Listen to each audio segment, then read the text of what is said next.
नमस्कार। आज का जो टॉपिक है वह है professionals learning on processes, tradition, cultures in industry.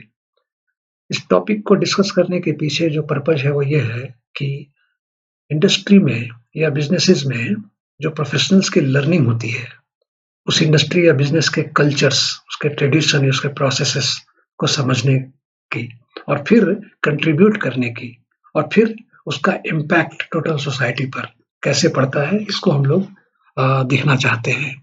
तो पहले तो ये देखिए कि कोई भी जो प्रोसेस है इंडस्ट्री में या बिज़नेस में या जो कल्चर जो डेवलप होता है धीरे-धीरे, उसका एक पर्पज़ होता है, ख़ास पर्पज़ होता है। आप देखेंगे हर बिज़नेस का एक अपना एक कोड ऑफ कंडक्ट बना लेते हैं वो लोग, एक एथिकल वैल्यूज़ बना लेते हैं और लिखते भी हैं ना आजकल किसी भी इंडस्ट्री में, बिज़नेस में कि आप टैगलाइन देखते हैं, मिशन, विज़न, वैल्यूज़, राइट?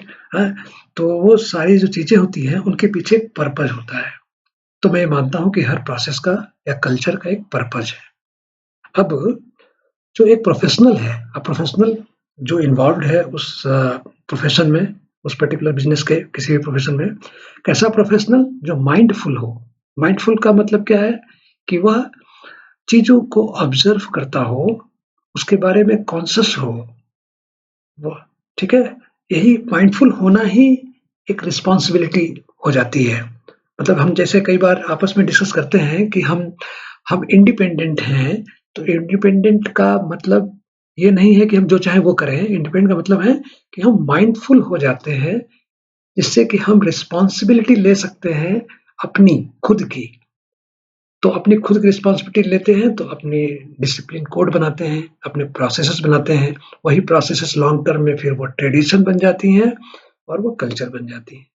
तो एक माइंडफुल प्रोफेशनल जो है, वह किसी भी प्रोसेस को एग्ज़ामिन करता है, उसको और एग्ज़ामिन करने के बाद चूँकि ऑलरेडी वो प्रोसेस चल रहा है अगर इंडस्ट्री में, तो एग्ज़ामिन करने के बाद समझ जब जाएगा तो उसको स्टिक करेगा, उसको फ़ॉलो करेगा और फिर स्टिक करने के बाद अगर उससे रिज़ल्ट अच्छे ना आ रहे हों उस प्रोसेस से, उसके बिज़नेस में, तो फिर वो अल्टरनेटिव की तरफ जाएगा, उसको खोजना शुरू करेगा, उसके लिए रिसर्च करेगा, ठीक है?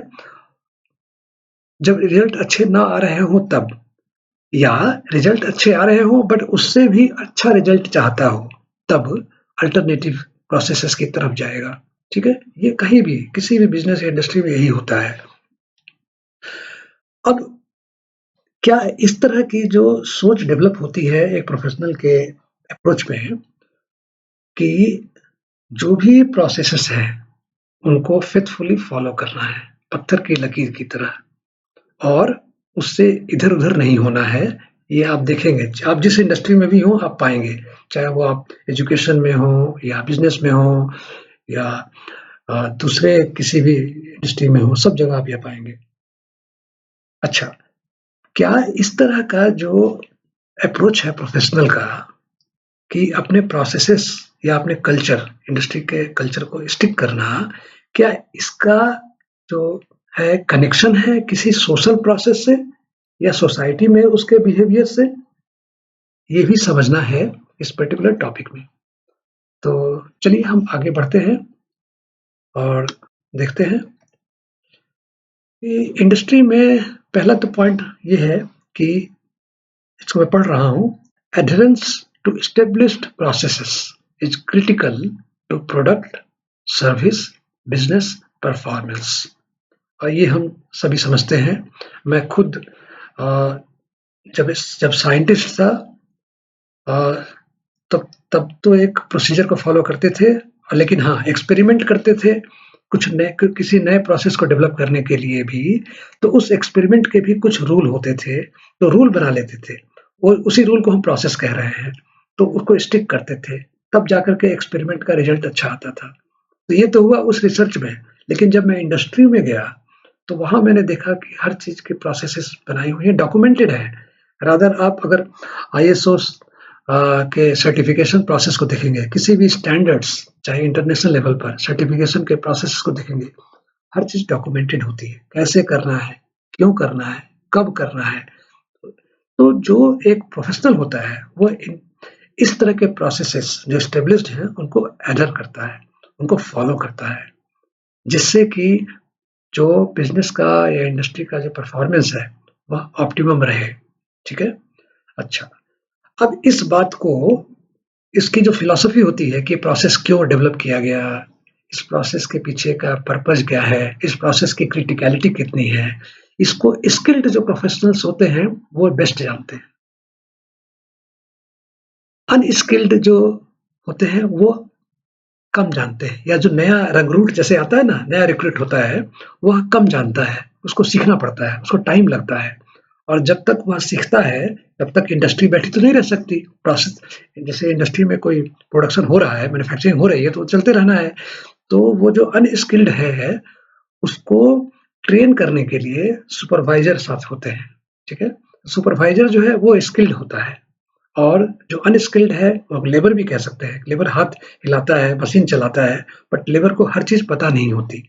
तो labour is like a child. Unskilled जो पर्सन है इंडस्ट्री में, वह एक चाइल्ड की तरह है, जिसको हम लोग इंटर्न भी कहते हैं आजकल, क्योंकि इंटर्न को लाया जाता है, वो किसी के अंडर में काम करता है। ठीक है। तो वो उस समय एक बच्चे की तरह इंक्विजिटिव तो होगा, लेकिन वो प्रोसेस को डिस्टर्ब नहीं करेगा, रादर वो प्रोसेस को सीखेगा, क्वेश्चन पूछता जाएगा, why why why why, why how पूछेगा, बट वो सुपरवाइजर से डिस्कस करेगा।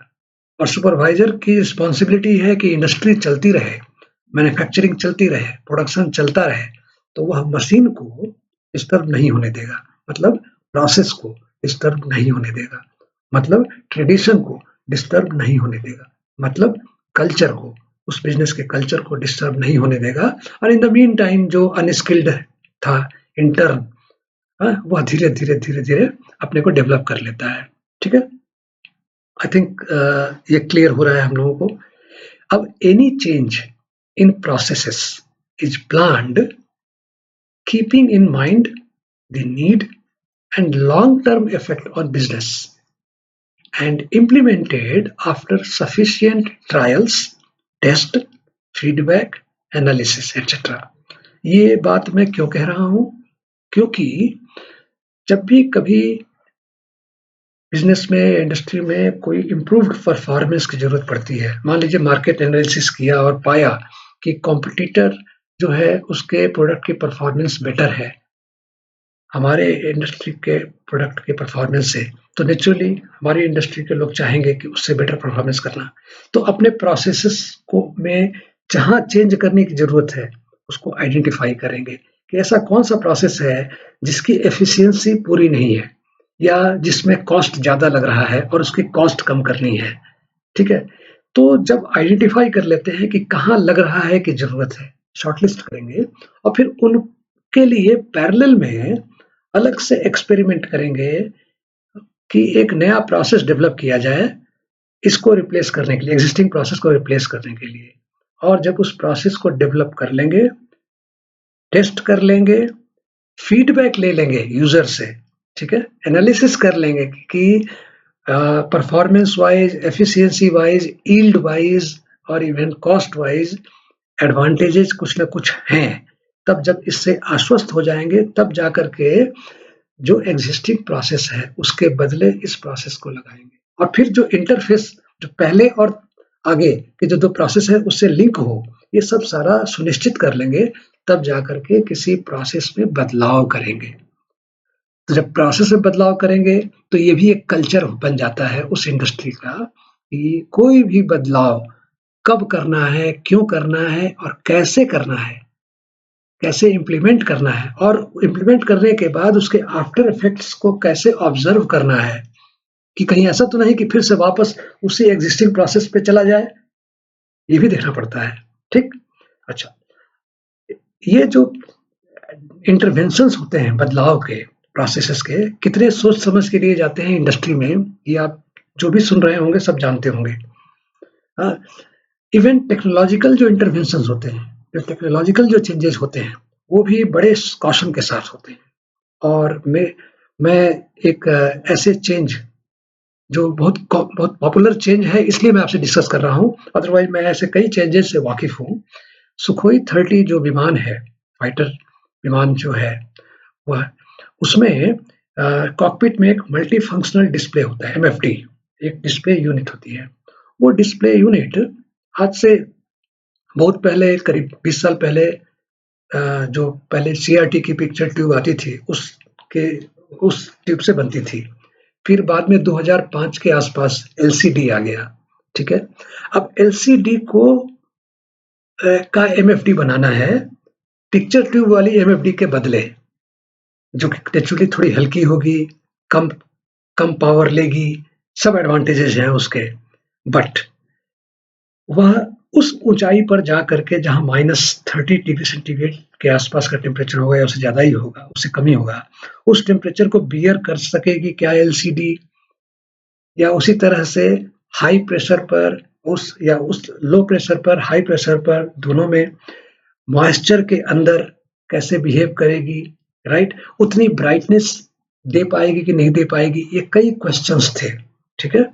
तो ये जो रिसर्च हुई, ये करीब 5-6 साल तक तो मैंने देखा है कि चलती रही, और फाइनली जब वो सक्सेसफुल ट्रायल्स हो गए, तब जाके 6-7 साल के बाद जाकर के वो हिंदुस्तान एरोनॉटिक्स लिमिटेड में इसका ने प्रूव किया कि इसके यहाँ प्रोडक्शन हो सकता है, ऐसा मेरी जानकारी में है, ठीक है। तो मेरे कहने का मतलब ये है कि कोई भी स्मॉल चेंजेस भी इंडस्ट्री में किए जाते हैं तो काफी सोच समझ के किए जाते हैं। और इवन आज भी मैं आपको बताऊं कि जो पिक्चर ट्यूब वाली जो टीवी होती है वह सब जगह बदल चुकी है, सब जगह फ्लैट टीवी आ गए हैं, बट किसी खास इंडस्ट्री में अभी भी वही पिक्चर ट्यूब आपको दिखेगी, स्पेशली जो क्रिटिकल इंडस्ट्रीज है, स्पेशली डिफेंस से रिलेटेड जो है, वहां आपको अभी भी दिखेगी। तो नया टेक्नोलॉजी आ जाने का मतलब ये नहीं कि हर जगह इम्प्लीमेंट हो गया, जहां भी इम्प्लीमेंट करना है एक खास प्रोसीजर से, कौशल से। फाइनली एक पॉइंट है, established processes become part of culture, ये हम लोग पहले भी डिस्कस कर चुके हैं। और जो इंडस्ट्री के जो प्रोफेशनल्स होते हैं या जो बिजनेस के जो प्रोफेशनल्स होते हैं, वे सभी इन कल्चर्स को जो वो इंडस्ट्री में सीखते हैं, अपने बिजनेस में सीखते हैं, वो इतने आदी हो जाते हैं कि धीरे धीरे उनकी लाइफ का वह कल्चर हिस्सा हो जाता है। मतलब वो अपनी लाइफ में भी कैसे एक प्रोसेस को स्टिक करना है, उसको केयरफुली और माइंडफुली ऑब्जर्व करते हैं और उसको स्टिक करते हैं। ये इंडस्ट्री के जो वेटरन्स होते हैं उनसे आप जान सकते हैं कि कितना वो रिगार्ड देते हैं प्रोसेसेस और कल्चर्स को, राइट? अब हम देखें कि इसका सोसाइटी पर इम्पैक्ट क्या होगा। तो let us look at the processes and cultures in country और इन सोसाइटी और इन फैमिली। तो इसको भी मैं पढ़ रहा हूँ। The established processes in a society exist because of its relevance.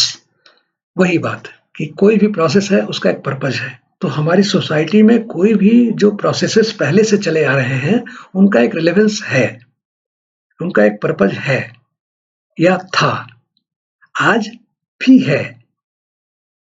But जैसे पहले हमने डिस्कस किया कि स्किल्ड प्रोफेशनल्स को पता है, अनस्किल्ड को नहीं पता होता, उसी तरह से ये जो इनका रिलेवेंस है ये हम में से कईयों को नहीं पता होता, क्योंकि हम अपने बिजनेस के या इंडस्ट्री में तो उन प्रोसेसेस में फेथफुली, चाहे बचपन, चाहे वो सुपरवाइजर ने सिखाया हो, या बिजनेस इन्वॉल्व हो, बिजनेस का परफॉर्मेंस इन्वॉल्व हो, इसलिए वहाँ केयरफुल हो जाते हैं। और सोसाइटी के जो प्रोसेसेस है उसमें केयरफुल न रहते हो, तो लेकिन रियली हम जानते नहीं हैं, तो हम वहाँ अनस्किल्ड हैं। हम कितना हो बड़े प्रोफेशनल इंडस्ट्री के हो जाए, हम सोसाइटी के जो प्रोसेसेस हैं उसमें अनस्किल्ड रहते हैं या सेमी स्किल्ड होते हैं। तो इसमें स्किल्ड कौन होता है? कुछ लोग होंगे जो स्किल्ड होंगे, जो फिलोसफर्स हैं वो स्किल्ड होते होंगे, या जो अपने अनुभव से स्किल्ड हो जाए, या जो जान जाए, या जो ओपन माइंड से उसको समझने की कोशिश करें, तो वो स्किल्ड होने लगते हैं, ठीक है। तो जो अनस्किल्ड है उनकी ड्यूटी क्या है फिर? कि स्किल्ड से पूछें, तब तक इंटर्न की तरह काम करें। तो मेरा ये मानना है कि जब तक जो सोसाइटी के जो प्रोसेसेस हैं, या जो जिसको हम अब कल्चर भी कह सकते हैं, उनको अगर हम नहीं जानते हैं तो उनको उड़ा नहीं देना है, उनको इग्नोर नहीं कर देना है, उनको समझना है। और समझना है कैसे? ओपन माइंड से, क्रिटिसिज्म करके नहीं। इंडस्ट्री में भी कई कई बार ऐसा होता है कि एक नया उत्साहित नौजवान आता है और वो प्रोसेस को क्वेश्चन कर देता है। तो क्वेश्चन कर देता है तो फिर उसको अलग कर दिया जाता है। डोंट क्वेश्चन, ओपन माइंड से समझने की कोशिश करो। ये दोनों में डिफरेंस होता है। तो खैर यही बात यहाँ भी कह रहा हूँ मैं। तो यही प्रोसेस एक कल्चर है सोसाइटी में। अब less knowledge about such processes causes shift to shortcuts for ease and effects are seen much later. तो जैसे हमने इंडस्ट्री में देखा कि शॉर्टकट करने का नुकसान वहां भी इंडस्ट्री में होता है और नहीं होने देते। कई बार जल्दी में करते हैं और फिर उसका नुकसान ज्यादा होता है इंडस्ट्री में, क्योंकि मार्केट से फीडबैक आता है कि अब वो प्रोडक्ट खराब हो गया। तो उसी तरह से यहाँ भी होता है, बस पता नहीं चलता जल्दी। क्योंकि जैसे गीता में कहा गया है कि हर कर्म, आपके कर्म का फल आपको मिलना है, बट कुछ कर्म ऐसे होते हैं जिनका फल हमको नेक्स्ट डे मॉर्निंग मिलता है, बट कुछ कर्म ऐसे होते हैं जिनका फल हमको 1 साल बाद मिलता है, और कुछ कर्म तो ऐसे होते हैं जिनका फल जो है शायद 50 साल बाद मिलता है। तो जो कर्म किया है उसका फल तो मिलना है, अब कब मिलना है या हमारी नेक्स्ट जनरेशन को मिलना है वो डिपेंड करता है कई और फैक्टर्स पर, बट इफेक्ट तो आता है। सो प्रोसेसेस को इग्नोर करने की बजाय ओपन माइंड से समझना जरूरी है। ठीक है? So any change, any shift in those processes, अगर लाना है प्रोसेसेस में चेंज, तो पहले ऑब्जेक्टिव डिफाइन कर लें कि क्यों करना चाहते हैं और क्या करना चाहते हैं, और फिर देखें कि उसकी जरूरत है कि नहीं। और जरूरत है, हाँ, तो क्या जरूरत है कि हेल्थ, सोसाइटी की, फैमिली की और अपनी खुद की हेल्थ, ये तीनों को ध्यान में रख करके फिर प्रोसेसेस में चेंज का सोचें। जैसे मान लीजिए कि मुझे सुबह लेट उठना अच्छा लगता है, और सोसाइटी सोशल प्रोसेस में कहा गया है कि early to bed and early to rise. अब मैं अगर देर से उठता हूँ और मैं कहूँ उससे क्या फर्क पड़ता है, तो फिर मुझे ये करने के पहले एक बार समझना भी चाहिए कि क्यों ज़रूरी है मेरा लेट उठना। मुझे अच्छा लगता है, that is not sufficient reason. हाँ? फिर मैं ये भी देखूँ कि जो लोग लेट उठते रहे हैं, उनके लिए डॉक्टर्स क्या कहते हैं या डिफरेंट सिस्टम्स ऑफ मेडिसिन क्या कहती हैं। तो जब उनके ऑब्जर्वेशंस को देख लूँ तब डिसाइड करूँ कि हाँ, मुझे लेट उठना अच्छा तो लग रहा है, बट कितना इम्पोर्टेंट है। हाँ, कभी इमरजेंसी आ जाए तो कुछ दिन के लिए कर लिया, वो बात अलग है। तो हमको कोई भी चीज़ जो चेंज करना है ट्रेडिशनल प्रोसेसेस में या कल्चर्स में, वो करने के पहले हम माइंडफुली उसको देखें, समझें और फिर एक्सपेरिमेंट करें, ऑब्जर्व करें और कंपेयर करें पीछे के प्रोसेस से, डिसाइड करें कि क्या ज़रूरी है, तब वह इफ़ेक्टिव होगा। ठीक है? अब हम लोग नेक्स्ट प्रोसेस पे आते हैं कि इस तो जब ये दोनों हमने कंपेयर किया, इंडस्ट्री और सोसाइटी के में जो इस तरह का जो कल्चर है प्रोसेसेस का या ट्रेडिशन का, उससे हम आगे कैसे बढ़ सकते हैं। तो ये जो 3-4 पॉइंट्स मैंने लिखे हैं, पहला, stick to the established processes for your health and happiness till you find a well tested validated alternative for a long term practice। तो मैं बिल्कुल ये मानता हूं कि कोई भी कल्चर या ट्रेडिशन वह हमेशा के लिए नहीं होता। ठीक है ना? केवल नेचर का ही कल्चर ऐसा होता है जो हमेशा के लिए है, या एटलीस्ट इसका इतना बड़ा स्पैन है कि हमारी कई सदियां गुजर जाती हैं, कई मिलियंस ऑफ ईयर गुजर जाएंगे, बट नेचर वैसे ही चल रही है। तो नेचर के कल्चर के अलावा जितने मैन मेड कल्चर्स हैं, ठीक है, उनमें बदलाव आ सकता है, आना भी चाहिए, बट आने के पहले find A well tested validated alternative for a long term practice. ठीक है? दूसरा, अनस्किल्ड कौन थे हम लोगों ने देख लिया था। तो चिल्ड्रन हमारे अभी अनस्किल्ड हैं उन प्रोसेसेस के लिए, उनको गाइड करने की सोचने लगता है, तब तक उसको स्किल कर दें जो प्रोफेशनल्स लोग हैं। So guide your children to let them develop professional attributes about these processes so that वो माइंडफुल अप्रोच लेकर के चलें इन प्रोसेसेस और कल्चर्स में। और ये जो समझना है, ये मेरी समझ है, this applies for practices eight individual level, family level, social level, national level, and at global level. So that's all. Thank you so much.